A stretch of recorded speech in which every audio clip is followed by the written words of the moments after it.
Master minds commerce చదవాలనుకునే 10th inter విద్యార్థుల తొలి ఎంపిక.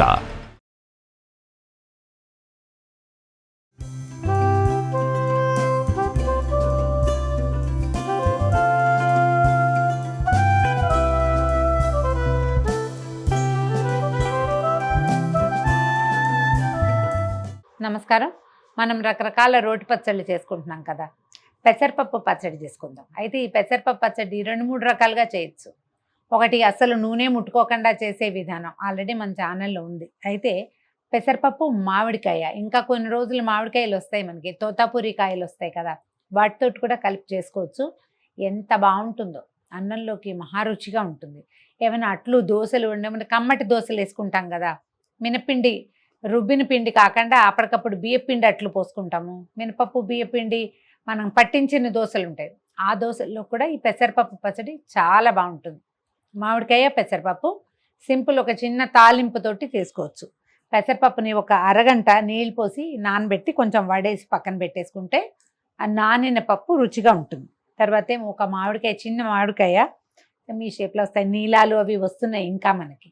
ఈ కాయ అయితే ఒక హాఫ్ కంటే కొంచెం ఎక్కువ పడుతుంది ఈ సైజు పప్పుకి. అంటే ఒక కప్పు పప్పుకి ఒక అరకాయ ఈజీగా పడుతుంది. ముక్కలు తరిగి పక్కన పెట్టుకుందాము.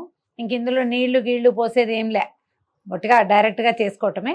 అయితే ఇందులో ఏంటంటే తిరగమాత వేసుకుంటాం మనము. ఈ రుబ్బేటప్పుడు కొంచెం జాగ్రత్తగా తడి తగలకుండా ఉంటే 2 రోజులు నిల్వ ఉంటుంది. ముందు తిరగమాత పెట్టుకుందాము. మూకుడులో 1 స్పూను నూనె వేద్దాము, ఎక్కువ అక్కర్ల, తాలింపుకి సరిపడా నూనె. అంటే ఈ కొన్ని పచ్చళ్ళల్లో కొంచెం ఆయిల్ ఎక్కువ పడితే బాగుంటుంది కదా, ఆకుకూర పచ్చళ్ళు బట్టికి. దీనికి అంత విశేషమేం లేదు, తిరగమాత వేగితే చాలు.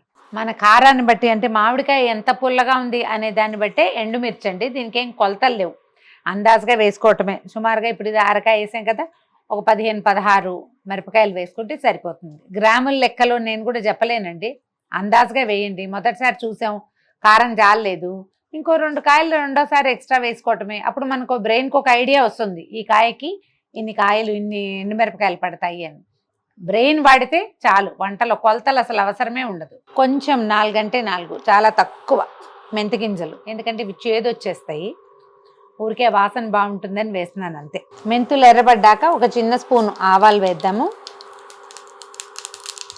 ఆవాలు చిటపట్లాడాక ఒక చిన్న స్పూను మినపప్పు. మినపప్పు, ఆవాలు కూడా వేగిపోయాక ఎండుమిర్చి వేసేద్దాం.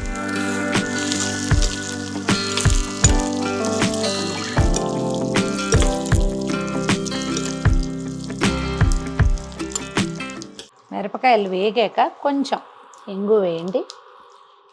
జీలకర్ర వేసుకోవచ్చండి. ఇది పెసరపప్పుకి జీలకర్ర చాలా మంచి కాంబినేషన్. మనం రోట్లో వేసుకున్నప్పుడు వేసుకోవచ్చు, పచ్చి జీలకర్ర బాగుంటుంది ఇందులో. పోపులో వేయాల్సిన అవసరం ఏం లేదు. మీకు నచ్చుబాటుగా ఉంటే కొంచెం కరివేపాకు కూడా ఇప్పుడు వేసుకోవచ్చు. ఇందులో కొత్తిమీరలు అవి ఏం పట్టవు. ఈ వేగిపోయిన తాలింపుని తీసి పక్కన పెట్టుకుందాం. ఇందులో వెల్లుల్లిపాయలు, ఉల్లిపాయలు అవి పెద్ద బాగుండవండి.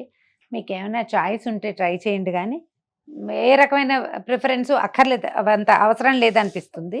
జీలకర్ర వేయండి, ఇట్లా చిన్న స్పూను జీలకర్ర వేసి కొద్దిగా అలాగా దంచేద్దాం. ఈ పచ్చి వాసన మహారుచిగా ఉంటుందన్నమాట. పోపు దంచేద్దాము.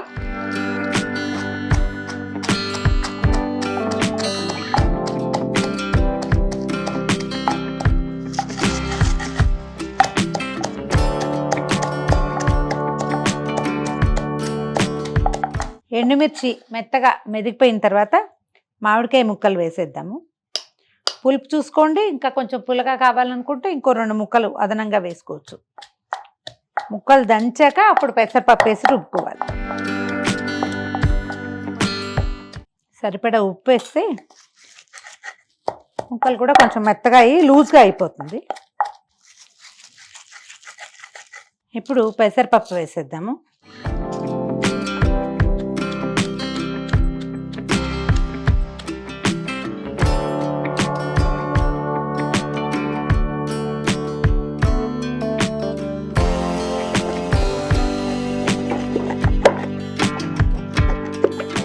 మామిడికాయ పులుపు చూసుకోండి, పుల్లగా ఉంటే బాగుంటుంది.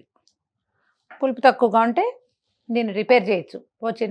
ఒక హాఫ్ నిమ్మ చెక్క పిండేసి నిమ్మ పిండగానే మామిడికాయ వాసన పోయి నిమ్మకాయ వాసన వస్తుంది.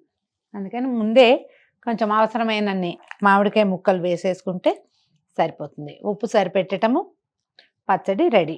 దీని కూడా పైన తాలింపులు తిరగమాతలు పెద్దగా అవసరం లేదండి. మీ చాయిస్. ఎవరైనా వస్తారు, చుట్టాలు వస్తారు, కొంచెం లుక్ బాగుండాలి అలా అనుకుంటే కనుక బౌల్లో పైన తిరగమాత పెట్టండి. దీన్ని పెట్టడం పైన తిరగమాత పెడితే చూడగానే మూతీగానే ఒక తాలింపు లుక్ తోటి బాగుంటుంది. లేకపోయినా ఏం పెద్ద అవసరం ఉండదు. ఈ మొదట వేసిన నూనె తిరగమాతే దీనికి సరిపోతుంది.